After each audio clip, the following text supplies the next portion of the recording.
Sino Investment. Kami berkomunikasi dengan mereka itu akhir April 2022. Itu berjalan terus sampai dengan kita pernah duduk di kantornya CMOC di Pantai Indah Kapuk untuk ingin membahas MOU, dan itu sebatas mereka arahkan. Kami juga belum, karena pada saat itu baru dikasih kami konsep MOU, kami belum bisa langsung melakukan pembahasan. Kami perlu pendalaman MOU itu. Maka setelah kami melakukan pendalaman di Agustus, jadi kami pertemuan di Pantai Indah Kapuk itu sekitar bulan Juli. Kemudian di pertengahan Agustus itu kita rapat membahas MOU, yang konsep MOU yang mereka berikan. Di dalam di dalam MOU itu ada poin-poin yang juga menjadi tanggung jawab MOU. Karena perlu diketahui bahwa MOU mengelola KEK selaku BUPP itu dengan SK Bupati sebagai pengelola.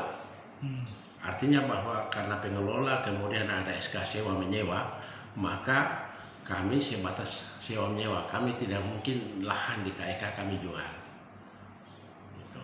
Jadi itu perlu kita pahami dulu. Kemudian terkait dengan bahan baku, MOU tidak punya tanggung jawab ke arah situ. Itu sekitar tanggal 18 Agustus itu setelah melakukan pembahasan, maka dilakukanlah penandatanganan MOU. Draft MOU setelah ditandatangani itu sudah dalam bentuk dokumen. Dan dokumen itu sampai dengan saat ini MOU tidak terima dokumen itu.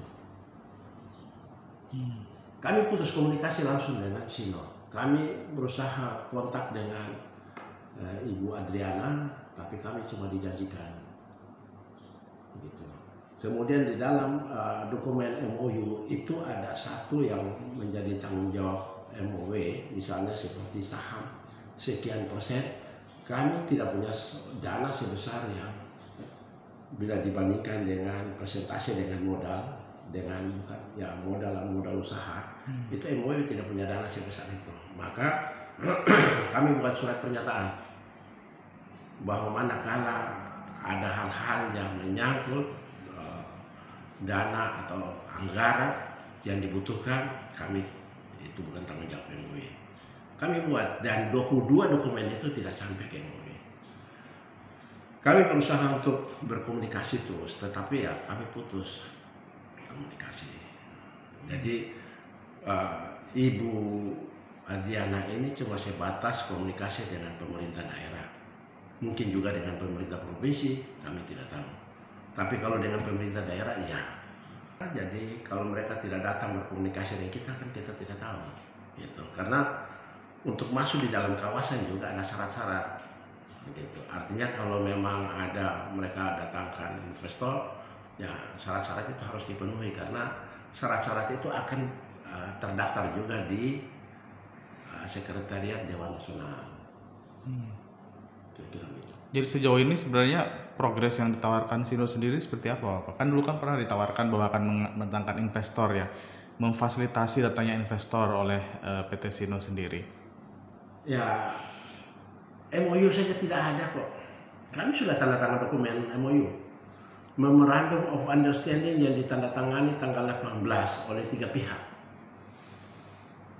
Sino Investment, kemudian ada investor dari China, kemudian Dirut MOU. Ditandatangan malam tanggal 18 Agustus di Hotel Aimas. Hotel Aimas Sorong. Dan sampai saat ini dokumen itu kami tidak terima. Kami sudah minta, kami pegang satu dokumen, karena itu ada 3 dokumen atau ya 2 atau 3 dokumen yang disiapkan. Tapi buktinya kami tidak pegang dokumen itu. Kami minta karena itu sebagai arsip kami. Tapi tidak diberikan. Sebenarnya tidak dapat dokumen itu, Pak? Dokumen itu kami tidak dapat. Oke. Imbasnya seperti apa Bapak kalau andaikan hal ini tidak berjalan? Ini kan bisa dibilang bahwa sebenarnya rencana investasi niatnya bagus nih, tapi ternyata mandek begitu. Nah, ada tidak imbas yang akan diterima? Ya, kalau imbas dari Sino sih tidak ada. Karena apa? Kami belum berjalan bersama mereka. Selain kalau sudah berjalan sama-sama, oke. Itu. Dokumen saja kami tidak terima kok, bagaimana imbasnya ada di kita. Tapi kan publik pasti menilai bahwa ini adalah keterlambatan ataupun lambatnya pihak MOW dalam merespon investasi yang dijanjikan seperti itu. Ya, saya perlu luruskan dan saya perlu klarifikasi bahwa ada dua hal. MOW tidak mempunyai kewenangan untuk mengurus bahan baku sebagaimana yang disampaikan oleh Ibu Dian bahwa MOW tidak mengurus bahan baku, itu tidak. Kami memang tidak punya kewenangan di situ. Kami cuma tugas mengelola kawasan. Kemudian kami sudah tanda tangan MOU. Tapi kalau MOU tidak diberikan kepada kami, dokumennya itu tidak diberikan, bagaimana kita mau katakan? Kami bahkan ada satu perusahaan Cina lagi, Hansen, itu kami bertemu dengan mereka punya semacam apa ya, mereka punya orang kerja atau itu kami ketemu di Jakarta beberapa waktu yang lalu. Itu pihak yang sebagai pihak dari Amseng. Setelah kami ketemu, kami bilang lahan itu sewa menyewa. Tetapi ketika mereka komunikasi, klarifikasi atau konfirmasi ke investor Cina mau bahwa lahan itu harus dijual. Bahwa kami tidak punya kewenangan itu.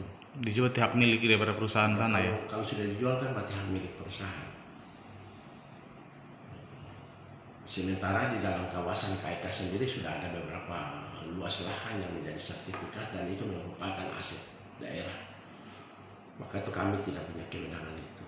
Kami cuma sebatas bisa melakukan sewa menyewa. Karena di dalam SK Bupati juga ada harga sewa menyewa lahan. Dan harga itu kami tidak naikkan, kami tidak turunkan, kami sesuaikan dengan SK Bupati bagi pelaku usaha yang melakukan usaha di kawasan.